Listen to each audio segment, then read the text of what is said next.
We want to see you all over on YouTube, so check us out at Backyard Gardens TV to watch our podcasts and other gardening videos.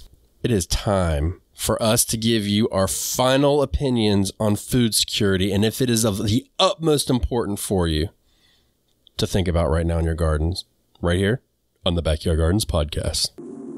To have a good harvest, one must plant good seeds and must also use the right kind of fertilizer. The carrots have grown large and firm. How good they will taste.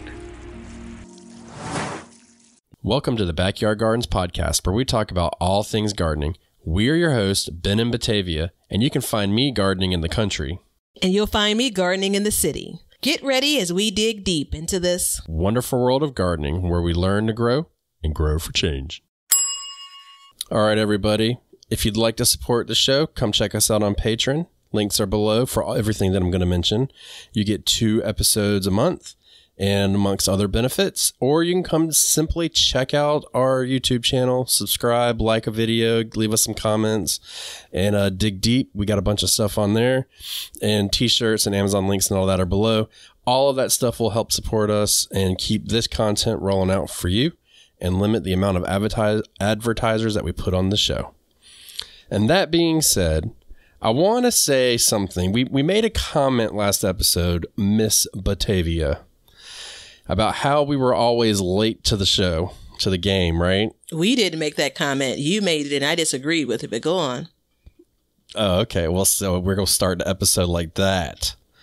The words were too far out of my mouth for me to pull it back and soften it up, so there it is. So we got a message on Instagram. Somebody was sending us a picture that they wanted us to share of their garden, which we greatly appreciate. And within that, they said it was interesting that today's podcast, which was the first episode of the food securities, comes out with the Supreme Court ruling against climate change. There you go. Maybe we were on time.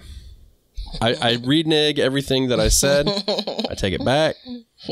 We're the best. No, I'm just joking about that. But so, yeah, this is going to be a discussion about whether or not we think that all of this stuff that we've been talking about is in fact happening, can happen, should happen, or if we should be considering or worrying about it. Yeah. So now that we've hooked you in, you've spent 3 episodes with us about this. We're going to say, maybe, I guess it's important. No, it might be. In all seriousness, I think kind of rounding this series out. And I love a good old conversation, right? The less structure, the better for me. Likelihood and how we're moving based on, how true we believe this to be, how soon we believe kind of these things to happen, but also recognizing that there are food insecurity issues today, yesterday, the day before, right? I think we have built these episodes recognizing there have been changes in our environment, in our country, around the world, that has, what's the term that I'd use? I can't think of the term that I want to use, but it absolutely has made the situation more probable, potentially, right? Highlighted some of the issues that many have experienced, right? So, yeah. Yeah, there is definitely food insecurity issues, and they have been going on for a long time, and it's atrocious. But I would be remiss if I did not give everybody the definition of food security one last and final time. And if you're new to the show, you're late to the game, go back 3 episodes and restart because you need to know what we're talking about. Or how about welcome, right? Like, well, that too. You're like, we're standing at the door greeting our guests. And you're like, I told you I didn't drink red wine. And I'm just like, thanks for being here. I already have my glass. Let's go ahead and uncork this thing. What the hell are you bringing me wine for? So the International Food Policy Research Institute calls food security, and it is defined as by the United Nations Committee on World Food Security, means that all people at all times have physical, social, and economic access to sufficient, safe, nutritious foods that meet their food preferences and dietary needs for an active and healthy lifestyle. There we go. That is the final time I will be reading that on the show. Anytime we refer to it in the future, you're just going to have to be expected to know, because every time I read it, I change a word or two probably. This is a game of telephone. The last time in this series. Yeah. So, yeah, I mean, we broke it down in the first episode, though, about, the social and economic access to sufficient, safe, and nutritious food. And I mean, we all can see loopholes in that. We've heard stories. Some people have probably experienced it, within their lives. And maybe moving forward, you will experience it less or more. But we've gone through everything to this point of basically food securities, our thought on it. Can you fix it in a year?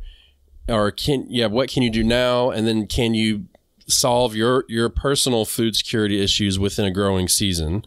And so now is just time for us to just kind of discuss it and see how it, what we feel about it, because it's a daunting subject, I believe. You know what I mean? And it's a different subject for this show, too. I think this series is kind of taking us on a different subject.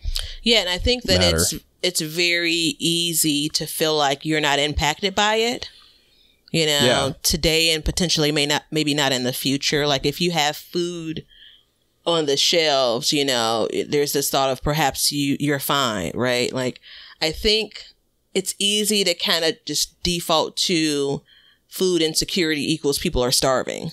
And that's not what it is. Hence the definition that you just read. And the threat, if you will, to kind of, a stable food pipeline is real, and what we've been talking about and trickling into these episodes. And whether or not, some of this is amped up to frighten us, to get us to buy more for companies to make money or not, is kind of some things that we'll talk about when it comes to our opinion on this. I think that if you're here with us and you've listened to one or more episodes, again, we thank you. But my gut would tell me that you have some interest. Either you're all in and believe that this is a real concern, or you have some true curiosity. And, there's a place for both of those views here. I'm stopping with a lot of unfinished thoughts. I'm formulating them as we talk. Well, I want to say a couple things real quick, and I want to kind of set the stage for this conversation a little bit. So you said something about like, it's not like food insecurity means you're going to starve. And to be very clear, you can survive off of Oreos. That's not what we're talking about. We're talking about fresh, healthy food, and which basically applies to the gardeners that are listening here, which you all are gardeners. So thank you for being part of the solution. But you can survive off these crappy foods, but you're not going to thrive off of them. So we want to thrive in our healthy lifestyles. And we all know that the American diet has a lot to be desired. And I mean, my wife, she's a nurse and she sees it all the time. How poor diet and stuff like that can affect you. I've had a doctor in the past, which, when I first went to go see him, he was like, I don't solve medical issues with medication. I solve it with diet. And I was like, right on, brother. Me and you are right in the game. Let's do this. And they fired him not long after that because he wouldn't prescribe medications. And now he does it like an hour and a half away. And I just... gas prices are $6 a gallon. I can't manage that. So, and which factors, that last statement factors into all this as well. So with the food securities issues and stuff like that, we kind of gave you an opinion last time about if you can solve it within the year. But the question becomes do we even need to worry about solving it? Like, is it a problem to be solved, right? Right. And I mean, if I pull out my magic glass, my crystal ball, do I see, because, y'all know I got a crystal ball. I mean, I'm in this deep. Can you see that there's going to be an issue in the future? Last week, we talked about, I talked about people, farmers moving from corn to soybean because of the profitability of it and the lack of seeds. That was kind of affecting it from that point on. Now, I want to talk about that for just a minute and say the lack of seed comes from two things. One, the majority, not all of them, but the majority of the farmers cannot legally save their own seeds from the last crop. It's against their disclosures that they have signed to grow genetically modified organisms. They cannot save the seed. And if they did save the seed, one, they could go to prison. Two, they could get a fine. And three, it's more than likely not viable. So there's this whole situation unfolding with that as well, where I believe, spoiler alert, I believe that I'm going to call it technology will come back to bite at this time because, and I don't think that people are going to starve immediately from it, but I think it will affect us because there is a big difference. You know what I mean? I do know what you mean. I think I've seen or either seen that on a documentary or two when we talk about kind of our food system or read it. So I definitely get that. It's, you know, when you don't often think about, well, many of us don't often think about the plan to limit things, right? The plan to limit what we're growing and what drives that. What not you and I are growing as a gardener, but kind of if you look at big ag, right? You know, and so there obviously and has been for a lot of years steps in place to focus certain farmers on growing certain things and not other things, right? Last week we talked about, you know, kind of in the height of the pandemic, you know, the destruction of crops, you know, based on not having anywhere to sell them to, right? And so if that's done once under a certain set of circumstances, let's not pretend like it can't be done under a different set of circumstances. But to kind of level set here, one of the drivers for this series now is the state of our economy, is inflation, is the threat of a recession, you know, within the next year. Like those are pieces that have driven us to say, okay, the time is now. Because the reality is we could have done food security in 2020. You know, we could have done, you know, this in if we knew each other then in 2019 before we even got into this pandemic. Like the topic is always relevant.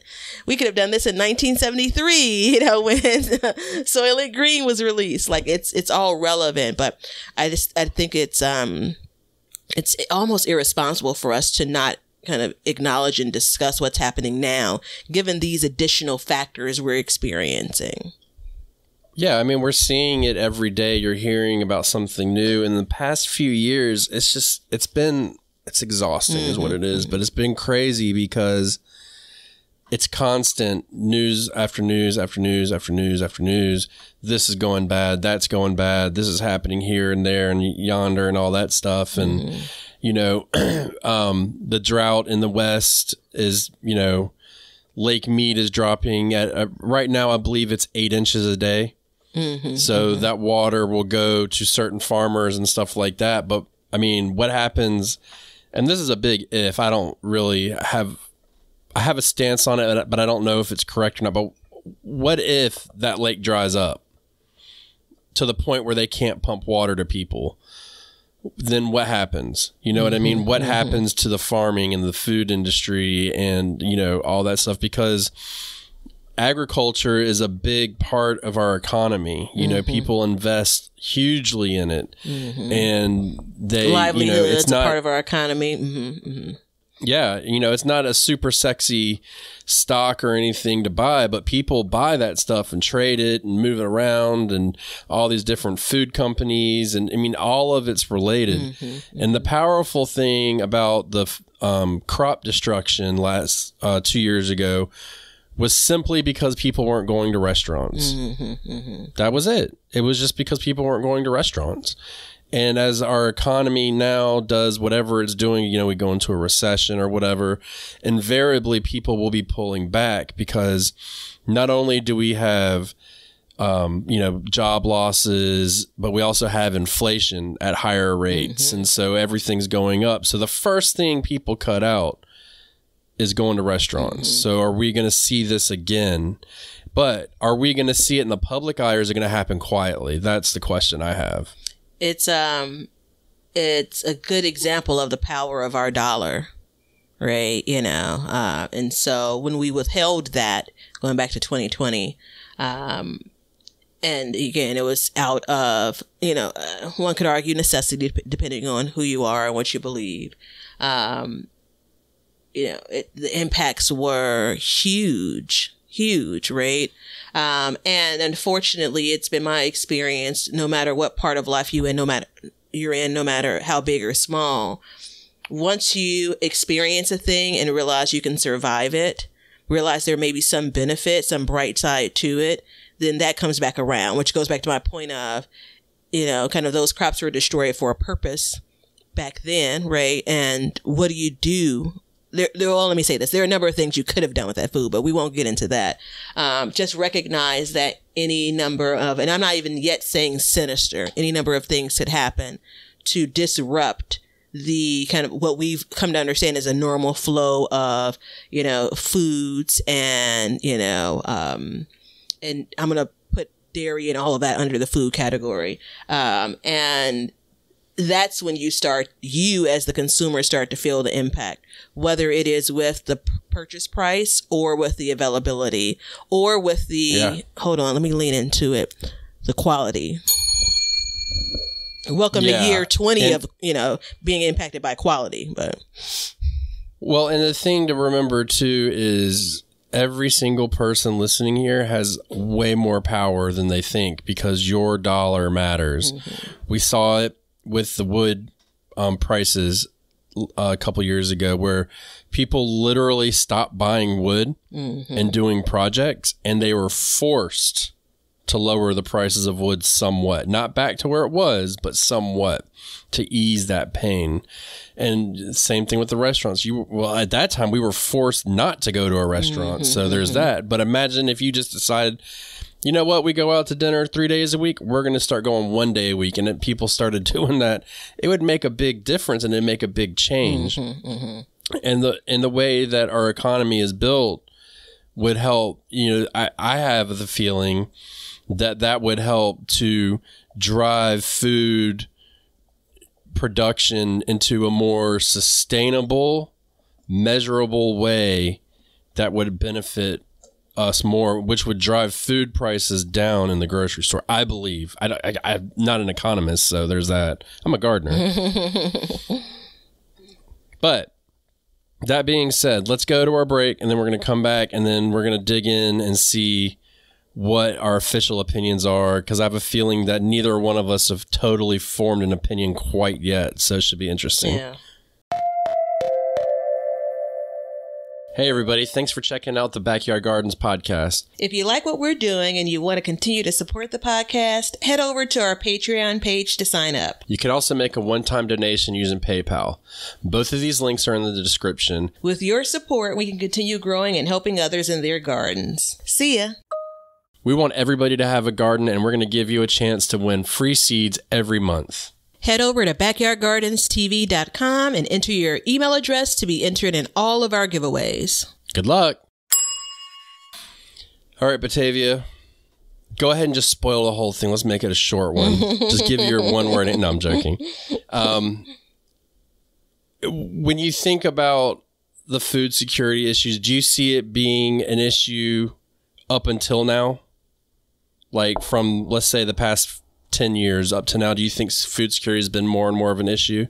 I think that, yes. I think that the kind of the breadcrumbs have been left, no pun intended. Like the stage has been set over these years for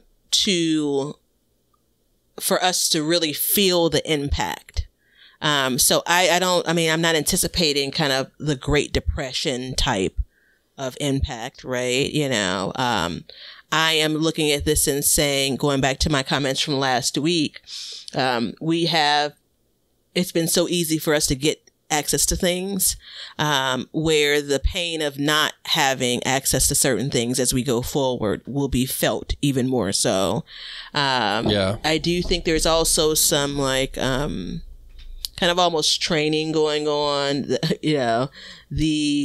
this month it's this that's an issue, 3 months from now it's going to be this, it's not available, like it's available, taking it away, it's available, taking it away. That's almost like, what do they call it when they say, you are preparing folks for, what could be the inevitable. But not in a good way. Like we've come to, in my mind, like I don't need baby formula, and I've not researched whether or not baby formula is still problematic.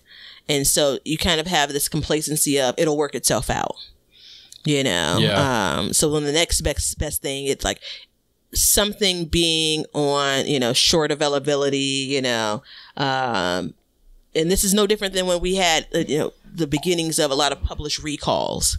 Regularly published recalls. Like, who hasn't told you, oh yeah, they're recalling lettuce again or spinach again? Like, it's a norm. There's no shock around it anymore, right? Yeah. You're just kind of shrugging your shoulders like, yeah, of course it is, right? It's their anniversary to recall, insert that vegetable.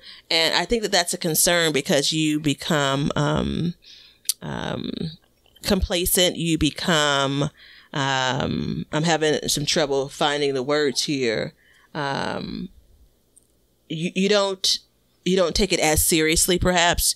You're maybe not driven to take action, right? To, protect you and yours as much. And that's another reason why we want to do this series, is to highlight, these concerns are real, and which there's my answer.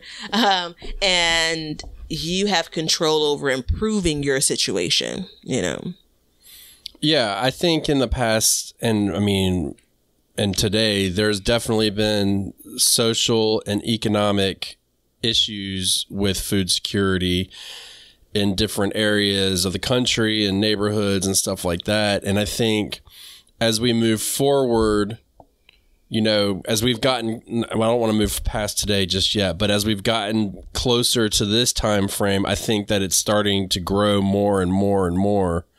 And we're seeing it across the board a little bit more.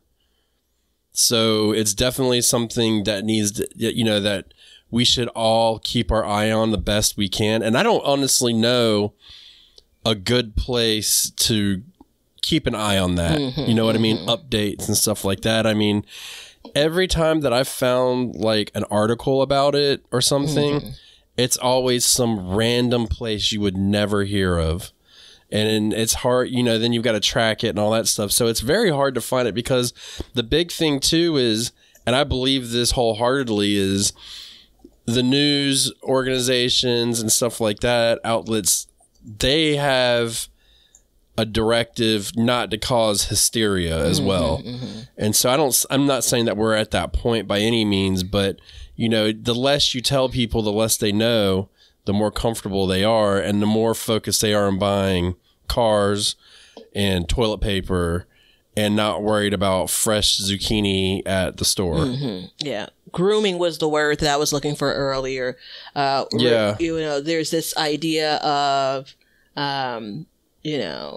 let's not panic, right? And all of the things that we've seen in the last 2 years in particular that have been limited availability, all of those things, it's impacting primarily a subset of people, right? So, well, sure, toilet paper, which there was never, a real shortage, right? Toilet paper, I think we all use it.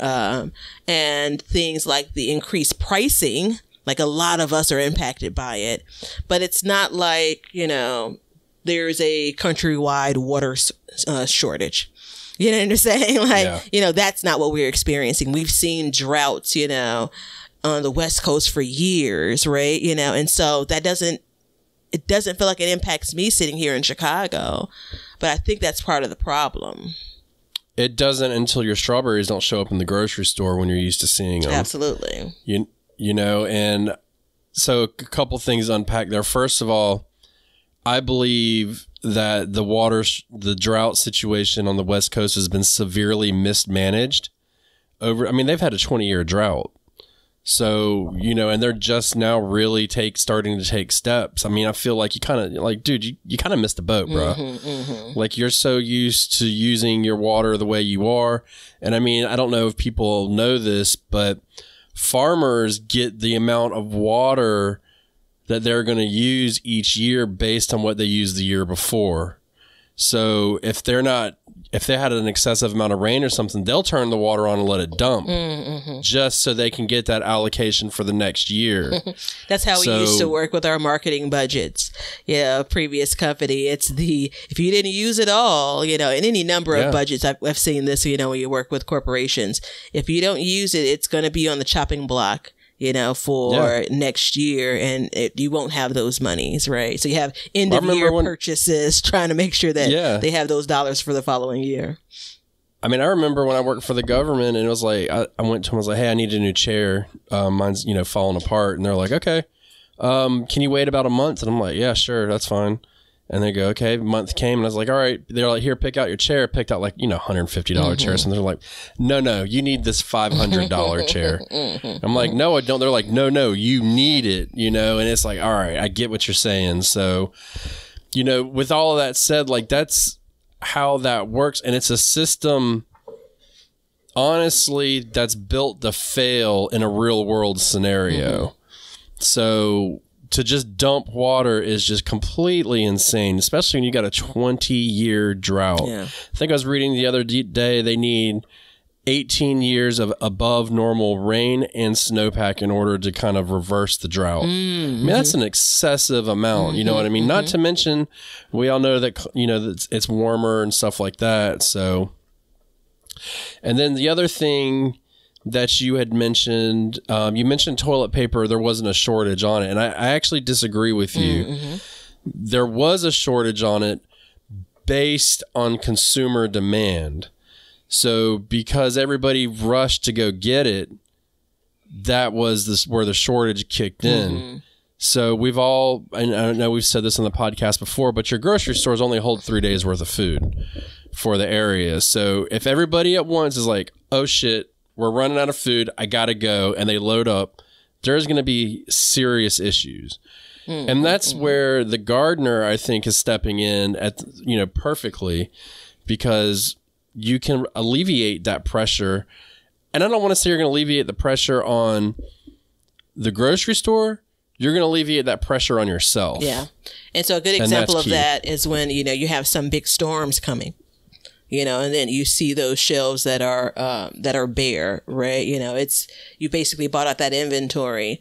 And this was back to the toilet paper, was before we started seeing the supply chain, ships sitting and stuck, and, trucking and all of that. So that was before that even. I guess so we're getting to the halfway point here. And I think I really want to start zooming in on, kind of the bigger problem versus the smaller resolution. And you were just hinting on that when it came to, you're not going to save your grocery store because you have a garden, right? Right. But the stress and sometimes emotion when times are tough, the grocery store is a happy place for me. But the struggle that you may encounter when you've gone there, I mean, if you think back to just 2 years ago, again, at the onset of the pandemic and kind of what the grocery store experience was like, it was very different. But how about, you limit how much you have to go there, right? Yeah. So it is a larger give because, the eggs that you were going to buy, Young Ben, I know that you're not buying them, but you get my point. They're on the shelf for someone else to buy, right? And then for you don't have to deal with the stress of dealing with people that may be panicked, dealing with people that may be overbuying, dealing with people that are frustrated because the store doesn't have what they need. So you can minimize that as a gardener, right? Yeah. Well, and you're sticking, see, for us, it comes down to our dietary lifestyle. So you know, you always keep your staples on hand. You know what I mean? You know, whatever you eat the most, and, you know, learn, you know, we make our own bread, for instance, which, by the way, if you don't make your own bread, or if you want to, or whatever, sourdough starter and a bread maker is legit, just for the record. But that being said, like, when, you know, we get snow here like once every couple of years, but when we do, bread and milk are gone.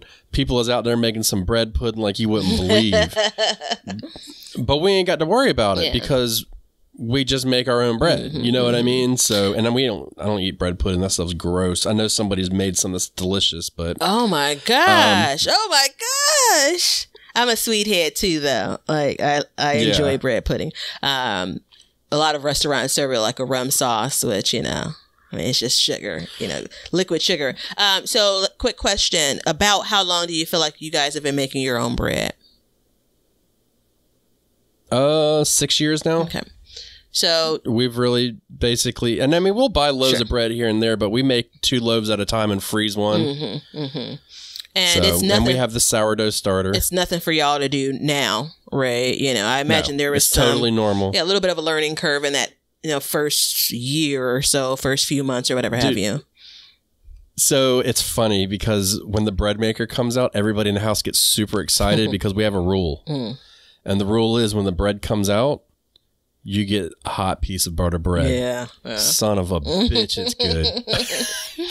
Everybody's all cheering and happy. It's crazy. The reason why I bring it up, though, is it feeds into this idea of, like, again, increasing your skill sets, adding things to your toolkit, right? You know, so that's not going to be a concern. That's not going to be some learning curve that you and your family need to overcome, you know, if bread is limited or if it's at a price that you just don't want to pay or at a price that you can't afford to pay. You know what I'm saying? And so that's just one item. You know, then there's that second item and that third item and that fourth item, right? So I mean, there are obviously other ingredients, even with the starter kit, that you need to be able to make bread. But there are probably going to be more people buying the loaf of bread than they are, you know, the flour or whatever have you. Yeah. And so that's a key there, right? You know? So we did the math, and when we bought the bread maker, it took 15 loaves of bread to pay for the bread maker. That was all it did. So now we're in the green. I think it's about to break, which is depressing. So, but look, we've talked about like working up to here, but I really want to spend the rest of the episode talking about from here on. What do we see? All right. Well, you take us there. Okay, that's scary, but okay. So, because I know you, just to rehash, you set up the idea, and then you're like, "So, Batavia, what about from here on?" And I'm just like, oh, "Okay, well, define here on. Can you read the description for me?" I was being polite, but let's call it 10 years out. You know, what do we see? You know, and that's a really hard question to answer. It's a really hard way to look at it because we don't know. I mean, we've talked about in this series, we've talked about gas prices, we've talked about inflation, pandemics, conflicts over in Europe and stuff like that. We've talked about all these different things that are affecting it microly, not to mention climate and all that, overpopulation, Soylent Green as people, all that stuff. So if you take all of that into account, you know, moving forward, like, what do we see changing and what do we see maybe making it better or worse? And that's, you know, it's a hard thing to look at, you know, and I want to start with the gardener specifically, like what affects us. And to my surprise, the fertilizer issue is kind of a big issue because it comes from apparently Ukraine and Russia, a lot of it. Now, to be clear, I don't know if that's organic or synthetic fertilizers. I don't know the whole story behind that. If I had to guess, I would suggest that fertilizer companies are a lot like seed companies where you get them from a certain amount of places and then you brand them your way in your own bag and stuff like that. I could be totally wrong about that, but I'm just going to assume because that's how a lot of these things work. You know, one company will own 15 different companies and then they all kind of fall under the same umbrella. So, Well, the thing about it is, so there's comfort when you push this thing out to say, let's look at the next 10 years, right? Because so much could happen. And I look back at what I've accomplished in the last 4 years, compared to the years before that. But using fertilizer as an example, even if you're not a big user of fertilizer, you got to stop and think about the impact to, again, kind of the mass food production, right? So you may be limited in getting your hands on it, or it may be, at a much higher price. But think about all of the farms, across your country that are used to getting this product and are now potentially limited in getting it, or it's just more expensive, which makes their overhead more costly, which is going to trickle down to you, right? They're not eating that. You know what I'm saying? The consumer will pay for it. And so that's just one through line of something that could impact us drastically. My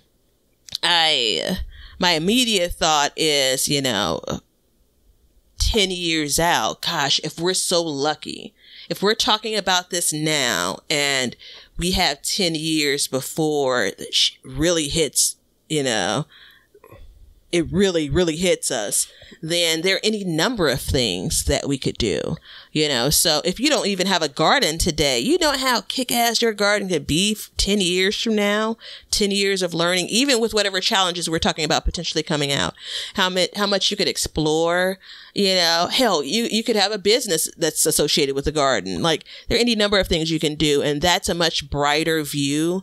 I do want to balance that with, don't pull the classic Batavia. If I'm looking at a 10-year view, well, I don't really have to take action for another 2 or 3 years. Like, the way we're talking about this is starting with year 1 is now. This is your plan for year 1. This is your plan for year 2. This is your plan for year 3. What it does for me is it makes me think about really carving out what the more long-term plan is versus me just looking and saying, okay, I'm gardening in this space until I decide to make a change. Can what you're doing now and the space you're growing in and the way you're growing, could that really help sustain you 5 years from now? Yeah. And if the answer is no, then let's talk about what that would need to look like for it to sustain you. Yeah, I mean, you need to, and then I think it goes back to 2 episodes ago where we were kind of start now. Mm-hmm. And within, let's just say this 10 years, you're going to get a really good idea of what you need to sustain, because we've done sustainable gardening, but we have yet to conquer self-sustainable gardening. Self-sufficiency, self-sufficiency and stuff like that. And that's intimidating. Yeah, it's a totally intimidating subject, but to be assured, it wasn't too far in the past where people were self-sustainable. Mm-hmm. In 1970, I think it's 1973, which is probably why Soylent Green came out that year. I think it was that year. I could be off, but you couldn't get gas unless your license plate ended at a certain number, and then you could only get it on a certain day, and then you could only get a certain amount. Imagine if they did that at the grocery store and they say, okay, your address is this, that, or the other. You can only come on Tuesdays and you can only buy $150 worth of groceries. What are you going to do? What are you going to spend your $150 on? Now, you can sit there and think and be like, Ben, you stupid. That ain't going to happen. It's happened before, and it'll happen again. I guarantee you it will happen one day. May not be 10 years, maybe 20, maybe 5. Maybe this year, we don't know. But that being said, what are you going to do with your $150? And I'm just using that number just off the top. That may tell you have $1,000. I don't know. But it's we're a society that goes to Costco and Sam's Club and buys 5-pound jars of mayonnaise. That's what we're used to. That's excessive, right? We don't need that. We don't need all of these things. And that's one of the reasons, too, why apparently we've made a safe space for easy cooking. But when it comes down to it, between your herbs and some basic spices, you don't need to worry about all that stuff. You know what I mean? And over time, you can train yourself to crave things less, which will in turn make yourself easier. And I get it. Everybody's got their own vices. I have my vices. Batavia's got her own vices. We all have them. Lord knows I do. Yeah, you ain't lying. And I'm talking about myself, not you. But when it comes down to it, like I remember when I went vegan, I went no sugar at all. And then I went to a month later, 4 weeks later, I went to a birthday party and I had a small piece of cake and I couldn't even put it in my mouth. It was so sweet. But before I could crush that cake. And so you can see how that becomes. And the note is the way that these products are produced and the way our bodies are made up. If it were never again, you could never put a piece of cake in your mouth. That'd be one thing, but that's not the case. You could build back up to that place where you're able to tolerate it and even enjoy it. So that's the struggle, if you will. Right. Yeah. You know, when David was a baby, a young lad, I remember Kelly, she breastfed him and he would keep waking up in the middle of the night. She's like, look, it's been, she breastfed for as long as she could. That was acceptable. And so we went to the doctor and we're like, how do we stop it? She was like, think about it this way. There was a point to the story. If you're waking up in the middle of the night and you're getting milk and cookies every night, just stop giving it to him. Let him cry. 3 days is all it took. And then he slept through the night. 3 days. And a baby is very, instinctive. They're not like us. They're not trained a certain way to want cake in the future or anything like that. They're right here, right now. It took 3 days to change that behavior. That was crazy to us how fast it was. So for us, it's the same thing. Now, we have a couple more years on us, so it may be a little bit harder, but, it's all of these different things. But that being said, gas prices are going up. I don't envision them going down personally. I feel that once they go up, they stay up. And I think it's the gas companies' ways and the big companies to test out and see what we'll pay before they find a happy medium. Now, that affects our food prices. Because you got to pay the gas to get there, right? Unless they all go hydrogen or electric, and you ain't going to get no electric tractor trailer. You know what I mean? I think. But I am seeing. Go ahead. No, go ahead. I was going to say, I'm seeing electric take hold better. And if I had to guess, in the future, fossil fuels would be reserved for businesses and stuff like that in the future. Now, I'm not even saying 10 years on that one, but I think that we will outpace it based on going to hybrids and electric and hydrogen fuels and stuff like that are coming out. So, that could change the landscape completely and totally of the entire world. So where I was going to go was when it comes to, the breadcrumbs. I feel like we need a visual. I feel like, this episode should have been on video so we could pull out a whiteboard and put Post-its, shout out to your whiteboard behind you, Post-its on it, because when you talk about singular item, again, it doesn't seem like the end of the world. And when you put them all together, it's not the end of the world, right? But it is very much more impactful when you think about these things and combine them. And I think a couple episodes ago, we talked about, like, you're not going to wake up tomorrow and gas is $100, right? And we are talking about really, really dark days if we were ever to get to that price per gallon. But shoot, we're at $6 and $7 here in Chicago. We're at $6 as a steady, based on the various grades. In Indiana, which, a lot of Chicagoans just cross over the border, especially those who live in the city. And you've always gone there to get the cheaper gas, right?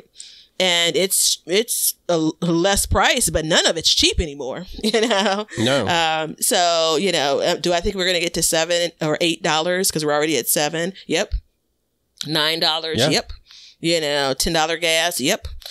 So, $3 more per gallon potentially in the near future, right? How does that impact you and your budget? I was talking to a good friend and he said something like, I think it's something like 200 miles a day. No, that couldn't be right. It was something that like, can be right. Oh no, I would have been far too shocked. whatever it was, I was shocked when it came to the travel. No, it was 100 miles a day, considering, to and from. And then you look at 100 miles a day, that's generally 500 miles a week.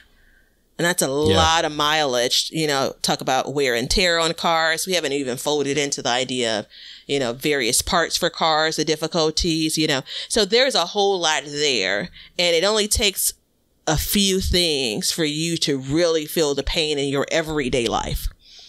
Life. So based on my wife's commute to work, we spend about $250 to $300 a month just for her to get gas. Mm-hmm. That's a car payment for an electric car. Mm-hmm. So we are considering that move at this time. We're considering it. I have to do some research. As a former mechanic, I need to educate myself a bit more. But you said something about everything, all the small things adding up. I thought of something, and I'm going to go ahead and just say it. Let's take a plant in our garden, and let's think about it. Okay, you have a plant, and then you have a dry spell, and then you get a lot of rain, and then you have you get dry spells, and then you get a bug, you get some kind of pest, and then you get a storm, and you get a little bit of wind, and now all of a sudden you've got this plant that's been beaten down by multiple things. Now, if it was just dry, you could water it, but then you've got a pest on it, so then you've got to treat it. Then you get this storm, and you've got to do this, and then on top of that, the natural process of it producing fruits or vegetables is going to put stress on that plant as well. Make it, so you have all of these compounding issues on this singular plant. It's the same idea, and it's a little bit easier for me to think of that way because I don't necessarily, like where I live, like it's hot in the summertime, you know what I mean? And it's not always rainy, so it's kind of almost average. And the thing is over the years we get used to being less and less rain or what have you. Yeah. So over time we get these incremental changes and it stays out of our mind and we get kind of used to it and you don't think about it and we don't process it as much. So it's the same thing with the economy and everything else. It's like right now we're either in a recession or we're going into a recession, and that doesn't affect most people directly, but indirectly it will. And if we're in a recession right now, average is 18 months to 3 years to come out of it. So in 3 years, where are we going to be? That's the question. Yeah. So, you just, it's like a stupid math problem, just adding all of this stuff up to get to, whatever the answer is going to be. And it's difficult. Pending no more wars or anything like that, we may be okay. Yeah. Well, and okay is relative, right? So yeah. If we go back to the top of the episode and the definition, when we talk specifically about food, everything else we've talked about obviously is going to impact what you have access to, what you grow, volumes and all of that stuff. So it's all connected, right? But when it comes to, that potential impact, I think we oftentimes just think kind of, very top level unemployment. What happens when people lose their jobs, right? Remember, we were talking about this some weeks back, and part of another series, we were talking about Target and how they had so much inventory and that they were offering these killer sales, right? And if we are to think that for them to balance, that load, if it's just about putting things on sale and selling them and it's done, then we're not really paying attention to what's been happening for decades, right? You're going to go into this holiday season. What's going to happen when it comes to the holidays? What sales are going to be, what are sales going to be like? Are they going to end up, plainly put, are they going to end up laying off, a ton of workers in advance or at the top of the year? Like any number of those things. And, so then it's are you now filing for unemployment and that runs X number of months, and what happens next year if we are in a full on recession, right?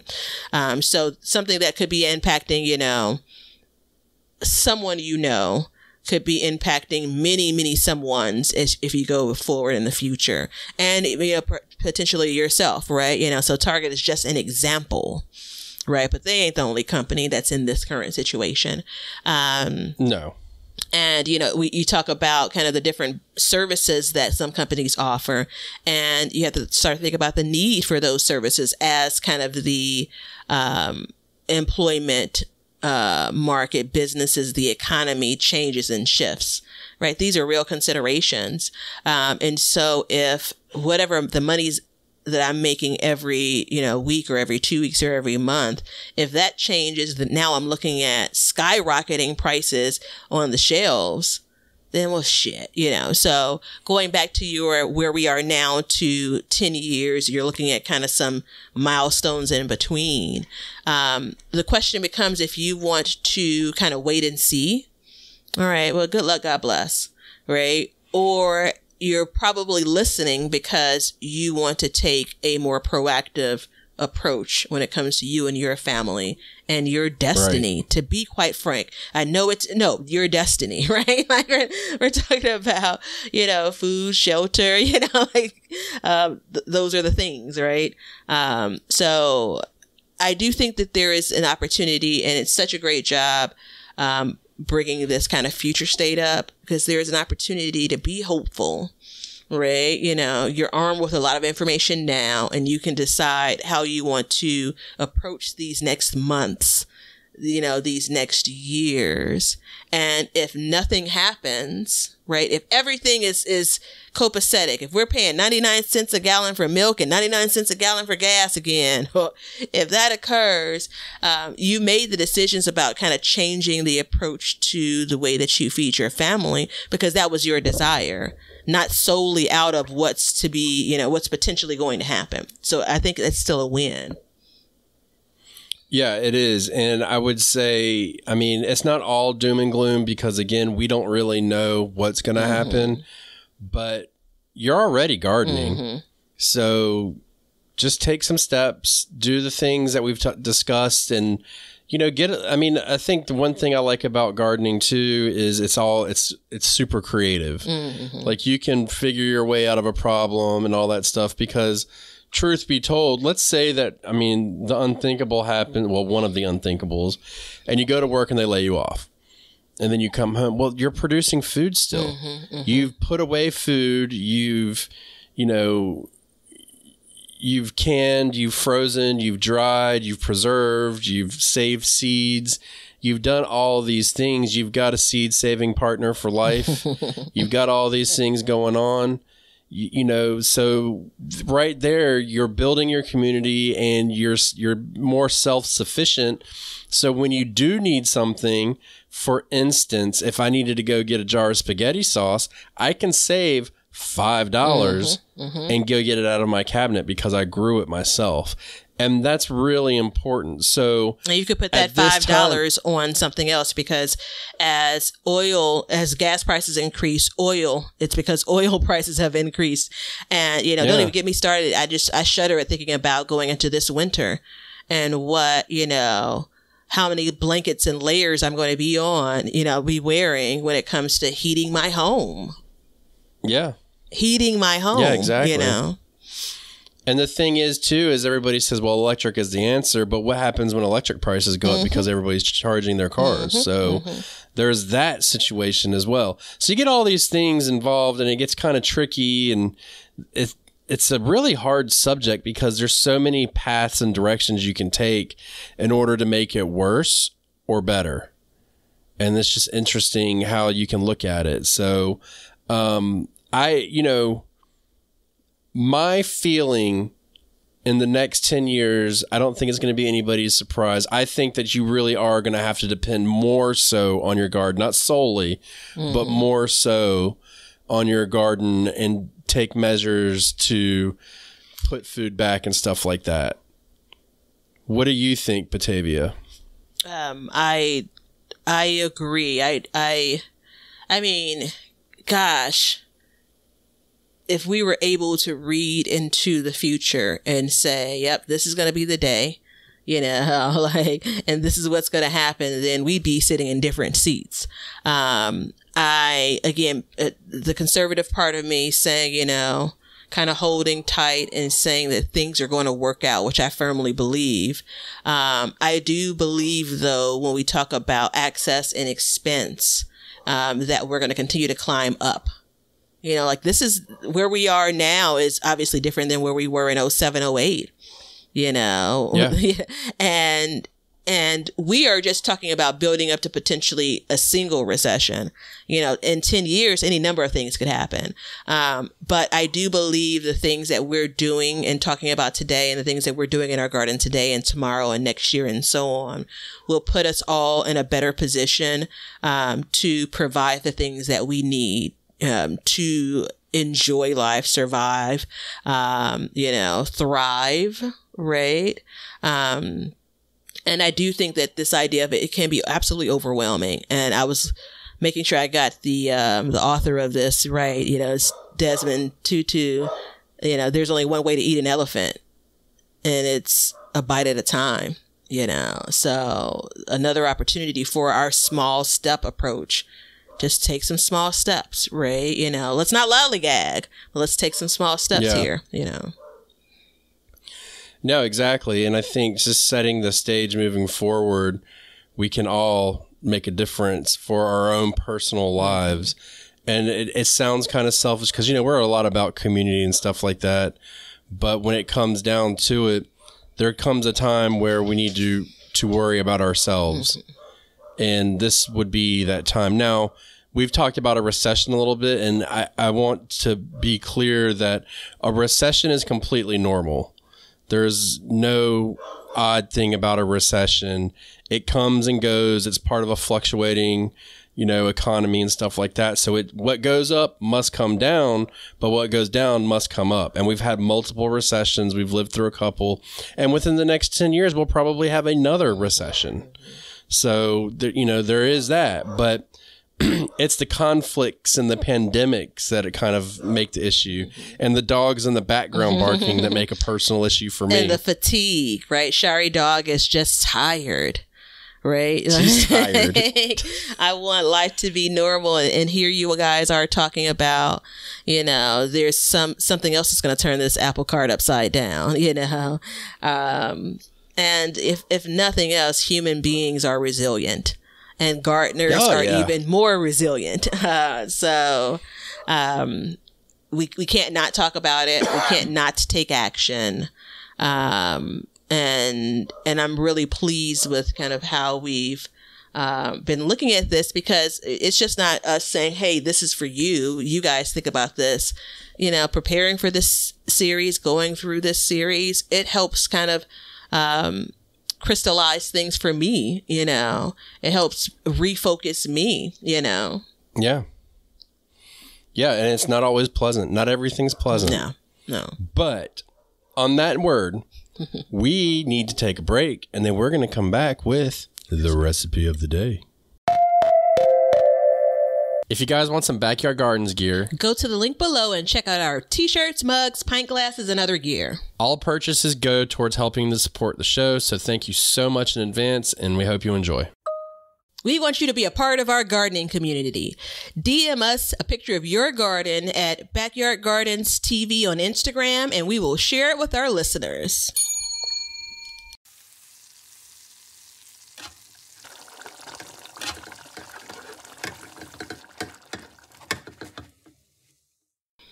Green eggs and not ham. So I've had this recipe. I've been sitting on it, and then you had those super cool recipes from, you know, the listeners, and I'm just like, oh God, I need to use this. So I can eat anything, anytime. I don't have, you know, I'll have lasagna for breakfast if I had it for dinner last night or a couple of nights ago, like if the mood strikes. But I do enjoy traditional breakfast. And this goes back probably a month ago now. I had a lot of Swiss chard, which is going to be the green here. And I really wanted to be able to use some of the garlic scapes. So garlic scapes are garlic that I pulled out of my garden. And so this is just a quick breakfast dish, or whenever you want to eat it. I took a couple of tablespoons of oil. It could have been butter, but no one's judging me. And I got into a hot pan. I added the garlic, right? Sauteed that a bit, put that to the side in the skillet. as I was sauteing, I was de-ribbing and chopping up my spinach. So I was just chopping it into ribbons. I did also keep some of the rib because of the color, and it added some nice contrast to the plate. So I chopped that up really, really finely. I put the ribs of the chard in first because they are a bit the leaves are obviously a little bit more tender. And so I let those get a bit soft. And the idea of the oil and the garlic, I was really flavoring that oil, if you will, right? So you have to be careful not to burn your garlic. That's the reason why I put it to the side. And so once the ribs of the chard got a little bit more tender, I added my leaves. And so I sauteed those a bit. So then I'm going to give you two versions of this. So once those got soft, I pulled that out of the pan, and then I had so I still had the oil residue. So I actually had some potatoes, which isn't in the title of the recipe, but that's fine. I very, very thinly diced potatoes because I wanted to pan fry them. And so I cooked those up maybe about, maybe 10 minutes or something until they got to the point of done and crisp that I like them. And so then I came back around and I pulled out the potatoes and I added my eggs. Right. So now, again, it's single pot cooking. My eggs are added. I'm starting to cook those up to whatever doneness that you like them. And then I added, just before they were probably about a minute or two before they were done, I added my greens back in. I turned the heat down to super low. I put the top on, and then a neighbor came. I was outside to go pick up something, and the neighbor started talking to me. And so it was still cooking. And interestingly enough, the two versions is, one version is to leave the greens soft. The other version is the greens got really crisp. Almost like, how you would like kale fries or something, or, kale chips. Yeah. It was like that. And I was like, okay, I could dig it. Right. So anywho, I rounded it off, pulling it out of the skillet. My potatoes were done, plated it up. I have some potatoes. There's no ham, remember? And my green eggs is the mixture of the chard leaves and the eggs themselves. I just topped it off with a little bit of salt and pepper to taste. Look at that. Mm-hmm. Look at that. Mm-hmm. Oh, classic Dr. Seuss roll over in his grave, not using ham. How dare ye? I know. And all of those, depending on what your garden's doing this year, I know. So Ben could have all of those from his garden, all of those ingredients. Not the garlic scapes. I don't you play use, that game. Instead of using garlic scapes, just use garlic. I mean, it's just the scapes are going to be a less powerful garlic flavor. So I've never used a garlic scape before. Never really been interested in it. I don't know why. Maybe it's because I can't ever catch them. Mm-hmm. So I've just convinced myself that it's not worth it. I think that's what it probably is. Yeah, there's a timing. I don't know enough about it, but I have read that a benefit of harvesting garlic scapes, whether you do anything with them or not, but if you harvest them, you should do something with them. But a benefit is that if you don't harvest them, they'll go to flower, and that takes away energy from the bulb production. And so the theory is if you harvest it, it will put more energy into the bulb. It's they're only produced for hardneck. I do know that, hardneck garlic. So like what you... Oh, well, that's why. Yeah, what you... like what you planted this year, you use soft neck, I'm almost certain. And in that case, they wouldn't be produced. I have one row of soft neck, and there are no escapes from that. Yeah, I think it was purple achillium or something like that is what I ended up planting. But yeah, that's I'm gonna have to try it. Yeah, I've used spinach before with my eggs, and it definitely dyes it green too. Mm-hmm, mm-hmm. There's to be frank, it's the potatoes. It's the again, they were really thinly diced, right? And that cooks faster, but then it has that crispiness. Right. So you have the textures of, and chard, which is one of the reasons I enjoy it, is it has more taste than spinach. Definitely more taste than lettuce, but less taste, if you will, less earthiness than any other green that you would pull out of your garden. So it's more mild in that sense. Most chard, I think ruby red is probably one of the ones that really gets kind of earthy, almost like beet greens. But anywho. Yeah, man. Yeah, we basically just use rainbow lights in our garden. Mm-hmm. It's just easy to come by. Mm-hmm. So there you go, people. We have rounded out the food securities series. I hope you guys have found some usefulness to it and some insight and maybe a different way to kind of look at your garden. I don't want to say gardening is life, but gardening is life. How's that? Yeah, I mean, and then the act of gardening, obviously, gardening and farming. I mean, who's out here surviving without food? Not for long. You're not surviving for long. And so for the folks over on Patreon, we'll probably more than likely be having a discussion about this in the future. So, if you guys want to join that, come on over. Our next series, which, spoiler alert, we already recorded because we decided to throw this one in front of it. You can say it with confidence because it's already done. It's already done. We're good. We're going on vacation for the next month. Not, but... it's going to be all about after the harvest. So what to do after the harvest and all that stuff. So, it was a term that I thought I was creative when I came up, but then it was very difficult to incorporate. So yeah, to do episodes there's that. Too. No, it's still such a cool term, but there is some good, valuable information as we kind of cover off on from the rooter to the tutor, from the beginning until the end, right? Yeah, that's why I like doing these series because, I mean, sometimes we walk into them and we're like, I don't know how to go through with it. And then we start it and it just kind of comes together nicely. So, everybody, if you want to support us, come check out Patreon, all that stuff. We've got a couple episodes coming out there, 2 episodes a month. It'll help keep the show on going. Also, come check us out on YouTube. You can watch our mini-sodes on YouTube and our other videos on there. And if you're watching a mini-sode, comment there. And you can also leave a recipe and we will share it in the podcast if you want to leave it on one of the mini-sodes. We would appreciate that because I'm finding out that I am kind of enjoying the recipes that the gardeners are giving us. Someone else doing the work by creating the recipe. Absolutely, I'm enjoying that. You damn right. I love that too. No, in all seriousness. It's interesting to get a different take because we both have a style. So it's nice to get a new style in there every once in a while. A new style, and it's a part of the dialogue that we've been yearning, to be quite frank. That's I feel uncomfortable as I describe it that way, but yearning to explore. We want to be able to engage in that way. We want to just talk about more than just growing. We're eating this food, right? I'm eating mine.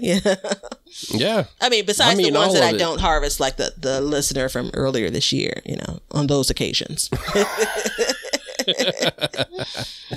But everybody, thank you so much for being here and listening to this conversation.